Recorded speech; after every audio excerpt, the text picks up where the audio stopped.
What is up, guys? Welcome back to a new video. So today what we're going to be doing, we're going to be installing some lowering springs, Eibach lowering springs to be exact, onto the S550 Mustang.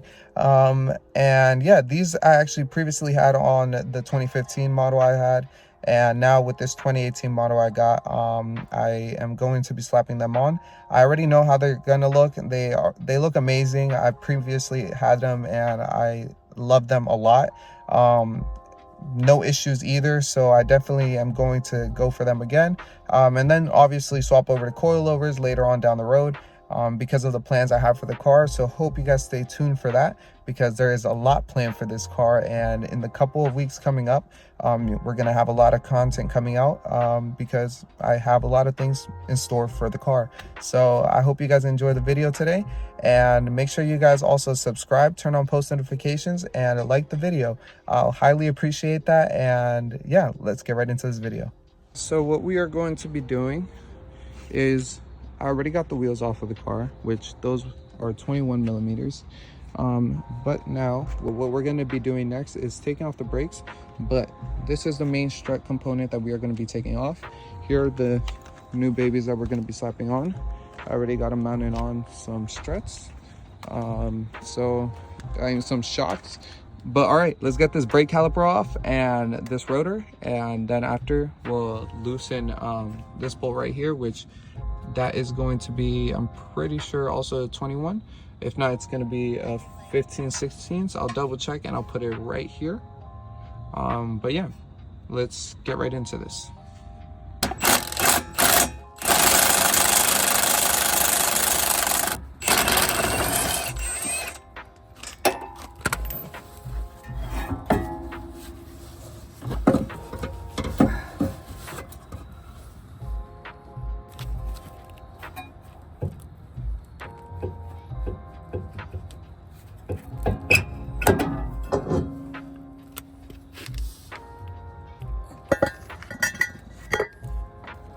So we got the rotor removed.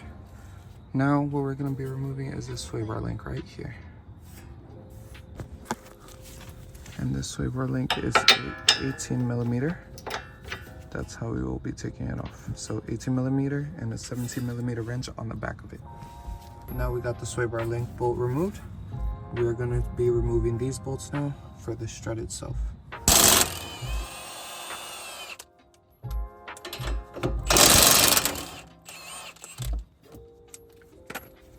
So to remove these bolts, it was a 15/16 again. So you remove them, you flip them, so it can be flat and flush against that. So now, once they are flat and flush against that, what you are going to do, you're going to grab your hammer and you're going to hit them out, starting at bottom one first and then top. All right, guys. It was a little bit stubborn getting these bolts out, so I definitely recommend using some penetrating fluid to get them out. I already got these sides a little bit prepped. Let's get a little bit more on there just in case. But yeah, these were a little bit of a pain in the ass to hammer out. But yeah, we got the strut out over there, as you guys can see. So yeah, up top here is a 15 millimeter. The sway bar link is a 13 millimeter. No, it's also a 15 millimeter. It's an 18 millimeter. I mean, 18 millimeter with a 17 millimeter wrench. So 17 millimeter wrench on the back, 18 millimeter bolt. Then you got the top mounts, which those are going to be 15 millimeters. Then these back here, those are a 21. So as you guys can see, these are the stock springs, and what we are going to be doing now, now that it's empty and everything, we are going to be installing the new ones. What I recommend though is using some penetrating fluid to get these bolts out for the shock itself, because of the reason that they are a little bit stubborn to get out. So I definitely recommend to do that so you can hammer them out a little bit easier without any issue. So yeah, now let's get into removing the other side and installing these new ones in.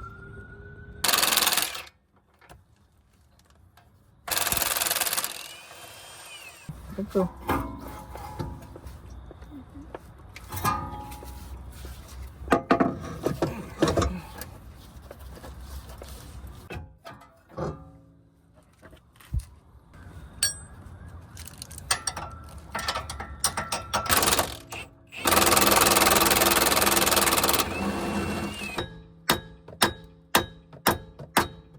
So my phone ended up dying while I was actually recording those clips. So I wasn't able to finish up the full video of installing the lowering springs. I only was able to show you guys how I installed the front ones and how I removed them, but I didn't show you guys how to remove the back ones. So what I am going to be doing, I will be showing you guys how to be removing those right now. So let me just go underneath the car and kind of show you guys what bolts you have to remove. It is actually way easier than the front is. All you got to do is pretty much lower the subframe by taking out the 2 subframe bolts that I'm going to be showing you guys underneath, and pretty much just lowering the subframe so you can get the spring out, and then just popping that new one back in, putting those bolts back up, and then you can do the same to the other side. But let me go underneath the car and show you guys what I'm talking about, and then that will be concluding the video afterwards. So we are going to be removing this subframe bolt right here. So for the rear, you have to remove this subframe bolt right here.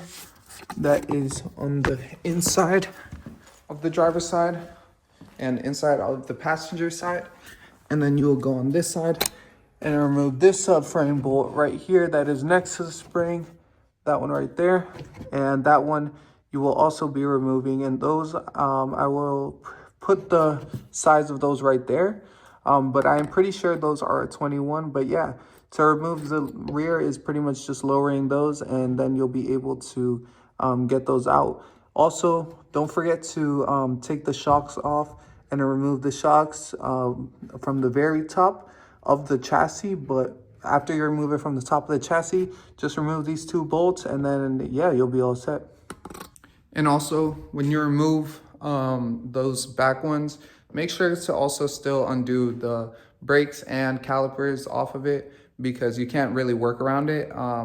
But yeah, so that pretty much concludes the video for today. I kind of broke it down. It's kind of sloppy, but I kind of tried just, putting a little bit of how I was able to lower the car, and just the lowering content that I have put together, since the content is a little bit old and this video is a little bit after the fact. So yeah, the car has settled down, as you guys can see, and